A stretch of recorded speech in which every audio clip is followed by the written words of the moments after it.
Halloween 2.0. Read by CreepyBlondeGirl and myself. And happy 13 days of Halloween. Hannah pressed the button of her digital recorder. New World Podcast, number 1. October 31st. She shook her head and cleared her throat. Happy Halloween, my new listeners. I started this podcast to let others know you can survive. We are here, and you can find us. The calendar says 12 months to the date since the first outbreak of the virus. Seems like forever ago. I didn't understand how big this thing was in the beginning. I'm sure you didn't either. Life imitating art, or nightmares, right? My parents knew right away we needed to leave. They moved us all to our cabin until things settled down. My little sister whined about leaving, but they said they couldn't have us listening to the gunshots night and day. We escaped just as the barricades went up, like one of those cop shows. My dad weaved in and around the blockades, and we have the snowball-sized bullet holes in the back of our car to prove how close we came to not leaving. Dead Control has managed the hordes that cropped up now and then. DC has a new meaning now, doesn't it?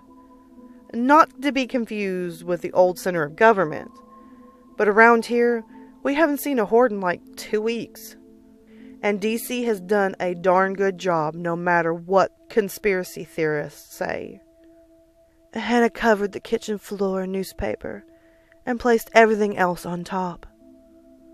Halloween seems to have changed its meaning too. One ritual is still popular though. It goes back hundreds of years. And the first part still makes my stomach churn. Opening the top and scooping the slimy inside out, it has to be cleaned out well, or it starts to smell quickly. The pile grew on the newspaper. Hannah's dog found it interesting. "Get lost, Jasper. He'll make you sick," she continued. After 10 months, we returned home. Home is odd somehow, out of place. Change takes getting used to. My school still holds classes as usual, and stores are open for business. I don't know about where you are. If DC spots a pack of wandering dead, our school goes into lockdown until they pass. Or if there's enough time, we're dismissed. Home is safer. Stores rolled down their gates and waited out. We made adjustments, and finally, we feel safe, letting our guard down, just for a bit, to have some fun and celebrate, like we used to. Hannah took her Sharpie and drew a design. As you've guessed, I'm talking while I'm carving, so bear with me, listeners. This one's tougher than I expected. I gotta work with what I have, and this one limits my options for creativity. Right now, I'm carving the eyes. I love doing the eyes. They're the most expressive, round and hollow. Now the nose. That triangle is easy enough. She wiped off the knife and decided what to do with the mouth. The teeth are a cinch, but tedious, and she cut and carved as she recorded. In ancient times, I was told the ritual would keep away the evil spirits. Now it just keeps away evil. What else has changed? Oh, if someone dies at home, the procedure is to call DC hotline or fill out a form online to request for pickup. They take care of the disposal and a remembrance service is held at the house. But our neighbor's wife died, and her husband, who shall remain nameless for security reasons, didn't call or fill out a form. We found out because we heard the growling and snarling from his basement window. My dad said he wouldn't call as long as he kept the chains in good order. This neighbor had a pit bull when we were little. Before, my dad said the same thing about the pit bull. You can email me and tell me and the other listeners what your procedures are. That's if your infrastructure is up. Hannah notched the top as a vent for the candle.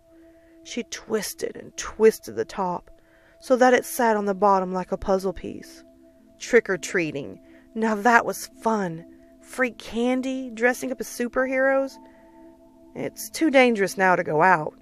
Not so much because of the hordes, it's more because of the lone missed strays.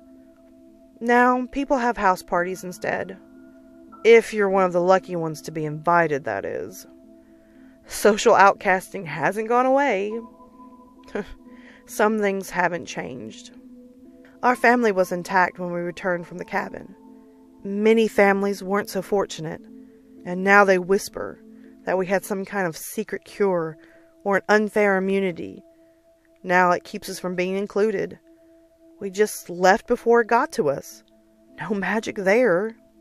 Hannah rolled up the newspaper and admired her work. I'm done. Not bad, kiddies. I'll post a picture when it's sitting in the front of my house. When the candle is inside, it will glow on our porch and remind others of Halloween's new meaning. Hannah clicked the recorder just as her sister, Tasha, entered the kitchen. Hey, nice. Particularly gruesome this year, Hannah. Hannah smiled and nodded. Thanks, I have to agree. Tasha struggled with a large orange pumpkin as big as her own head. You're going to give yourself a hernia, Tash. Tasha sat down on the floor and said, How about this time you use a pumpkin? Whoops.